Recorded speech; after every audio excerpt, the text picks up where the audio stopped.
Awesome. Well, good morning, good afternoon, and good evening to everyone joining this conference. It's my pleasure to be moderating this panel.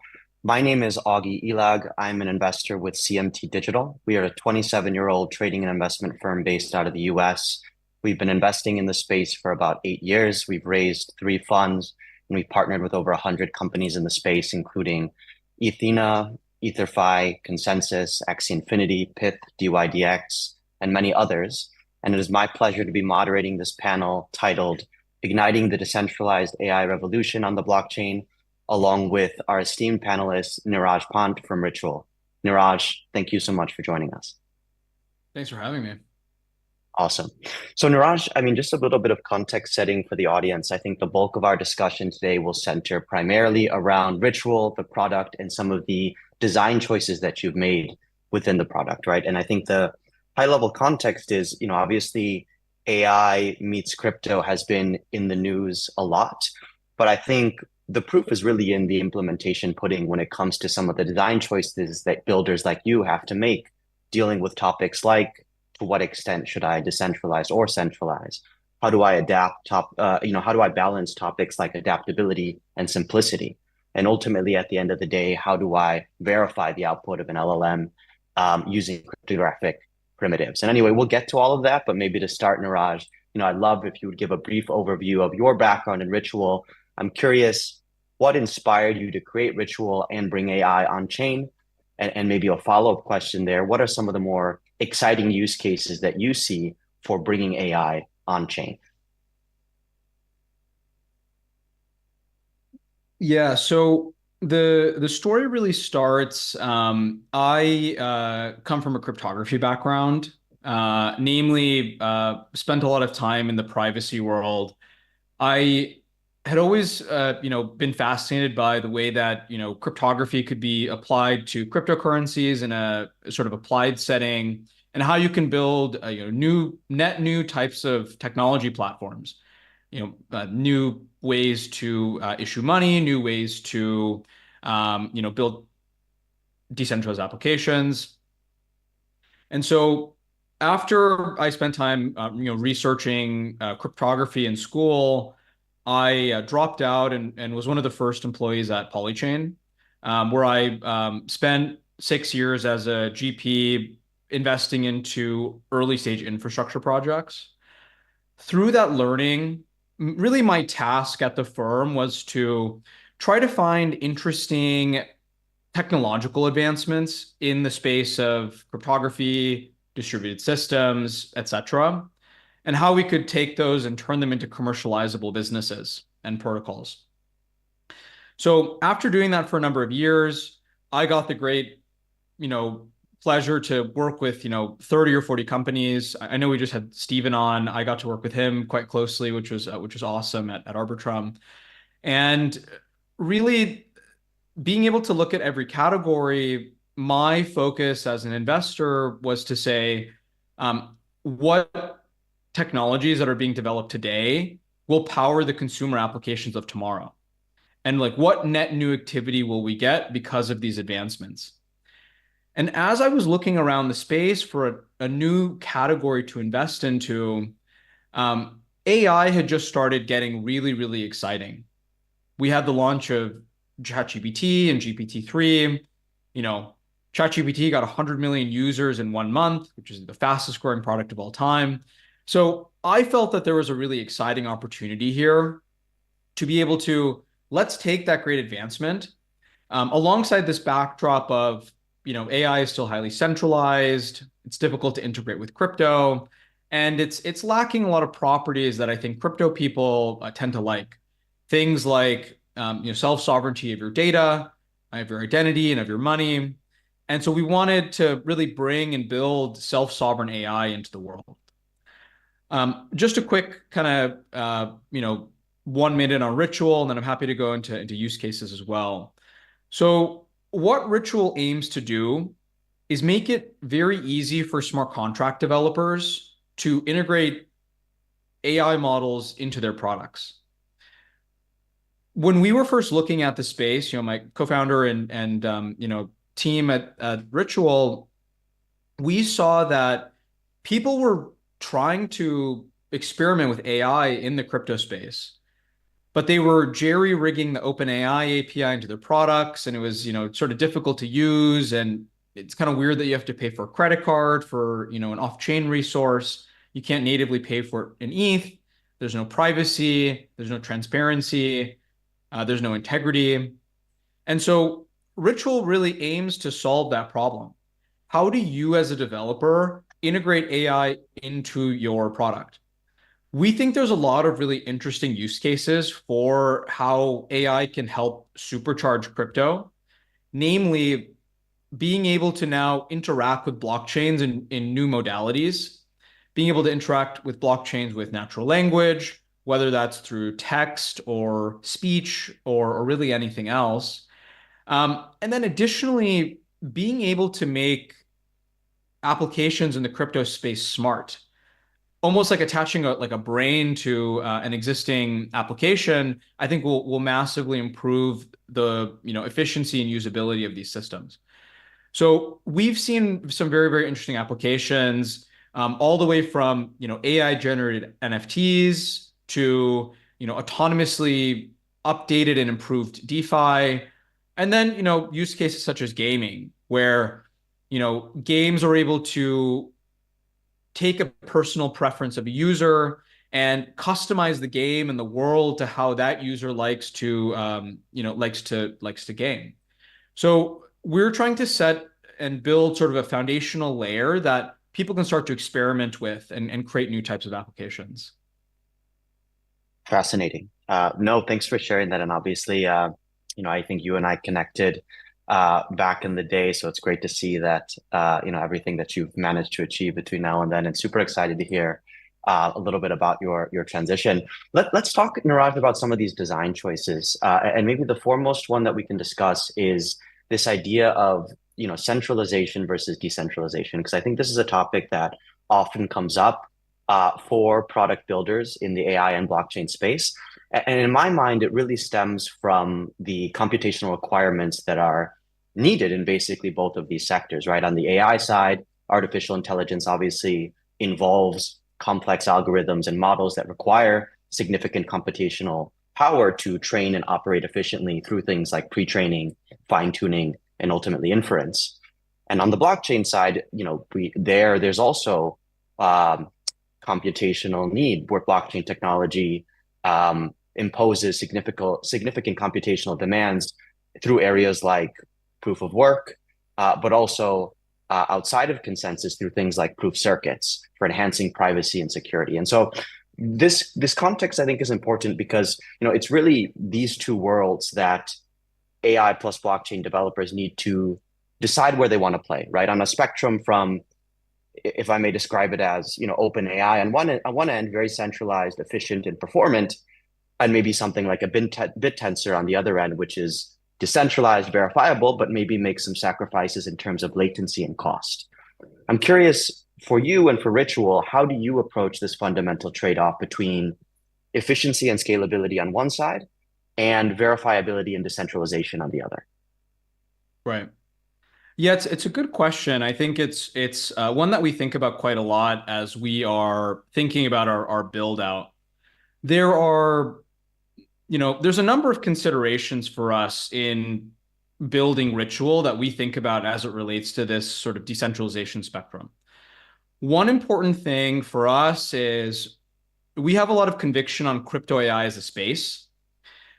And I think we're also impatient as builders. We want to see a lot of usage and traction on, for crypto AI, it being a very, sort of nascent space. So the way we've gone about product development is really one of phases where building a fully decentralized, open source, AI inference network is, it's complicated. There's a lot of different things you have to build and coordinate for. Where do you do model storage? How do you pick a GPU to actually do the inference? What types of models do you support? How do you do proofs? How do you do privacy? And something that we saw very early on, we started the company early 2023, is that because of the complexity of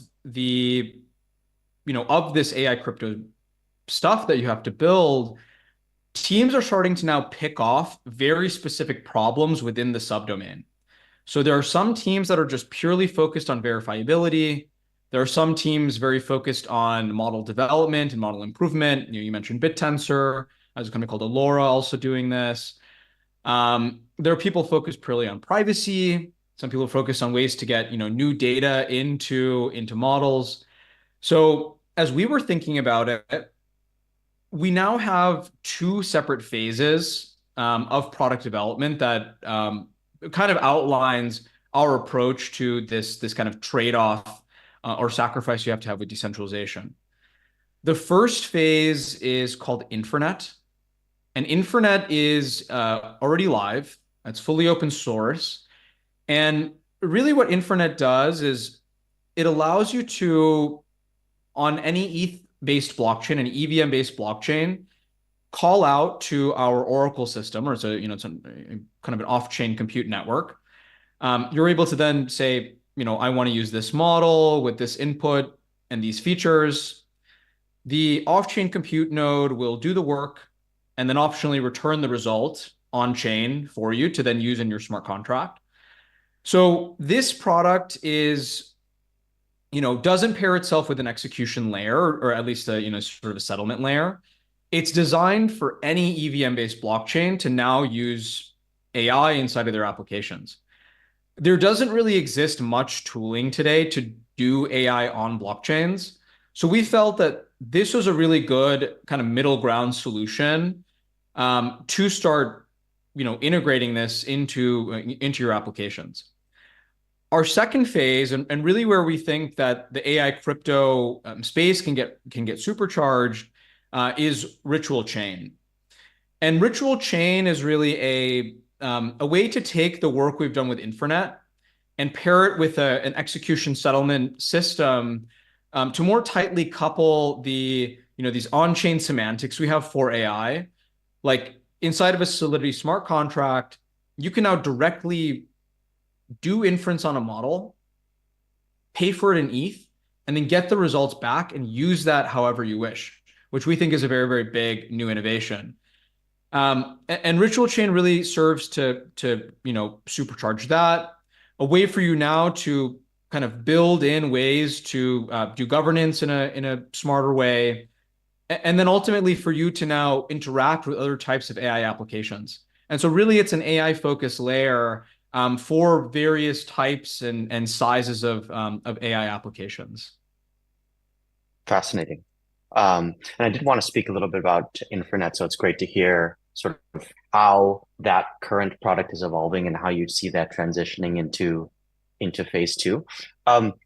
Maybe switching gears a bit, Niraj, I want to ask you a bit about, I guess, another trade-off that we see in the space, which is, when you add AI workflows to blockchain systems, the intent, I suppose, is ultimately to make them more adaptable and lively, right? That means that they can react to changes and events, opening up a whole lot of possibilities for different ways that they can be used, right? And that's really the promise of some of these use cases that you described a little bit earlier on in the discussion, right? But I guess the challenge is there's a range of how deeply you can decide to integrate AI into the blockchain, ranging from somewhat of a limited scope on one end of the spectrum where you might have AI tasks that are focused on more specific things. The benefit there is it's easier to fit into the blockchain system because they are simpler, but the downside obviously being they can only do so much. On the other end, you might consider something like full autonomy, right? AI agents that are super smart and can handle lots of different tasks on their own. They can make decisions and change things around to achieve big goals. But the problem there might be because they're so independent, there's potentially less control over what they can do, and there's more risk involved because things might not turn out exactly the way that you expect. And so I'm curious again for you and for Ritual, how, when you're deciding between how to blend AI and blockchain, you're choosing between these two things, simplicity and complexity, control and risk.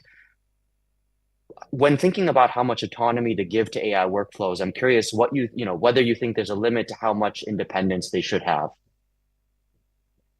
Yeah, it's a really interesting question. I think Part of it, part of the answer is going to be, more research by smart people into thinking about, what capabilities do you want to give an autonomous agent versus not. The way that I typically, define what an agent is in an AI context is, people have different definitions. An agent is really a, sort of a computer system, an autonomous system that has the ability to originate and execute instructions on the behalf of a user without the user necessarily having to program that intent or instruction into the system itself. And so to make it more concrete, in a Web 2 context, that might be, I have an intern and I tell my intern to go, get a coffee and come back. So that, in some ways you could think of as an agent. So that's a real world sort of in-person type of agent. If we extend that to the Web3 context, now it gets really interesting because now you're giving this autonomous system access to some resource. Usually it's some sort of cryptocurrency, and it can do things with that cryptocurrency. It has access to a wallet. And how we think about the space of agent applications, really the more narrowly defined ones, I think, can be quite valuable. One example we talk about a lot is being able to, change how DeFi governance is done and making it more autonomous. Today, the backdrop for governance on chain is it's highly manual, and it requires a lot of social capital and political capital, and it requires you to go and do all this work off chain, convince the big holders to vote in your favor, and then the kind of the parameters changed. And I think one of the big challenges with that is it's really slow, and you're not able to adjust to market conditions in real time. And so what ML can help in that sort of context, even though it might be limited to certain parameters, say in a lending protocol, you could say, when we see a really, really big spike in price in a market or a big drop in the price, let's increase the collateral factor that all accounts need to have.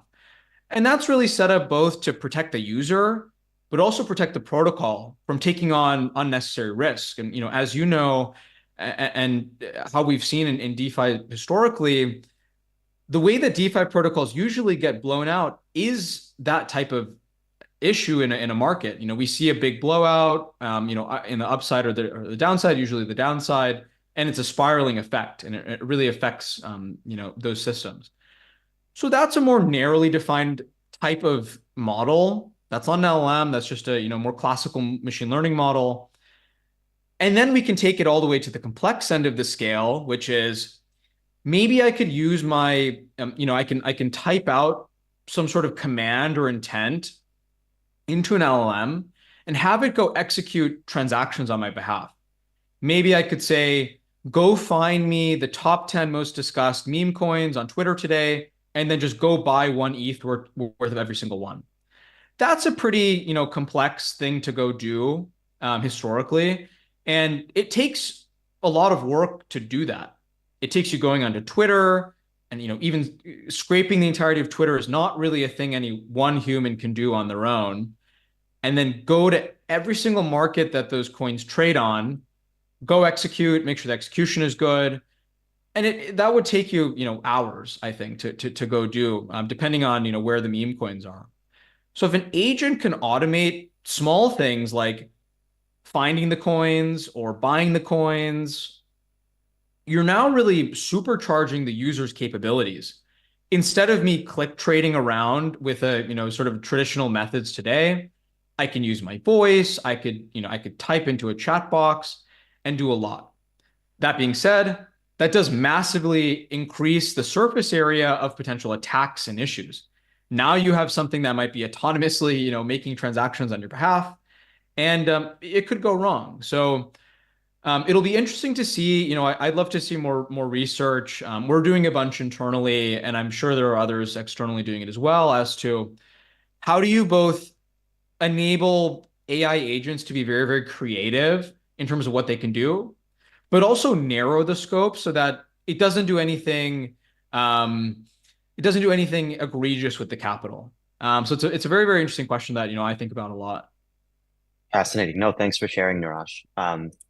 Great. Moving forward, maybe one final question I had for you is around verifying the outputs, right? And so when it comes to verifying the accuracy of an LLM's output, there's obviously various methods that exist today in the blockchain space. ZKML, maybe optimistic ML, or frankly, relying on the underlying crypto economic security.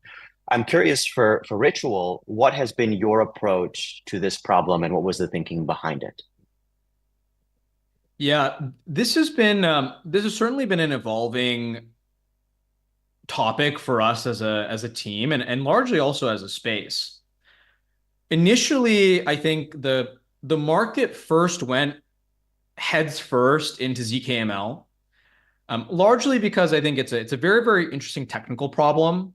How do you verify an extremely large, computationally intensive, task inside of a ZK circuit and do that efficiently? Whenever you'd read these ZK papers over the years, you'd always wonder like, what are like the biggest types of programs that ZK circuits could verify? And it would be things like, big gaming contracts, or maybe you're kind of joining some sort of state over many, many different, time periods or blockchains or whatever else. And then the other one that people would talk about was AI and how big the compute is. So there's a question I think that one must ask, which is, how much does verifiability matter for that specific use case that you might be doing on chain? So for a use case like DeFi, the example I gave with the autonomous yield or lending protocol and doing the governance autonomously, that you probably want to use ZKML for, because you want high verifiability. The costs are probably going to be greater. You need to kind of, run this kind of large circuit. And there's a couple of teams working on improving this, Modulus, Ezekiel, and a number of others that are worth looking at. But for certain use cases, maybe you're building a recommendation system and you don't really care that much about, that it's perfectly verified and, you need the result immediately. So you could probably weaken the security assumptions and use, say, an optimistic proof, or some people are experimenting with trusted execution environments, things like SGX, or NVIDIA has a T on their newest chips, the latest generation. So our approach today, and I think going forward, will be we're going to support all types of proof systems. So whether that's optimistic or ZK or maybe a trust execution environment, we want to support all of them and let developers pick what type of verifiability that they want. And for mission critical use cases, you probably want the strongest security. And for things where verifiability is more of a checkbox rather than an absolute guarantee, then you can weaken the security guarantees and offer a proof that's good enough. Maybe not quite as good as a stronger proof, but you're able to get a significant reduction in cost and a significant improvement in speed. Makes a ton of sense. Awesome. Niraj, I think we're just about at time. So maybe the last question I'll leave us with is, what's next for you? I'm curious, any insights into Ritual's roadmap, any key milestones or developments that users and investors can look forward to? So coming up, we have our DevNet, which is shipping in the summer. And so that's phase 2, which I mentioned, which is Ritual Chain. And that'll allow developers now to run and build these AI-enabled smart contracts, which we think have a lot of promise and a lot of opportunity. And there's quite a lot of surface area for new companies to be built and new protocols to be built. Me coming from a venture capital background and many folks on the team from similar background, We are very excited to help shepherd new protocols in this space, and that's how we're working with a lot of the teams that are building on top of Ritual. Um, Additionally, we're always releasing more stuff around the company, both technical blog posts as well as partnership and product announcements. So the best place to learn more is ritual.net, ritual.net, and that'll have links to our Discord, our Twitter, and other places that you can interact with us. Super. Well, maybe we'll leave it at that. Niraj, thank you so much for joining us, and everyone in the audience, thanks so much for dialing in. Thanks again, Niraj.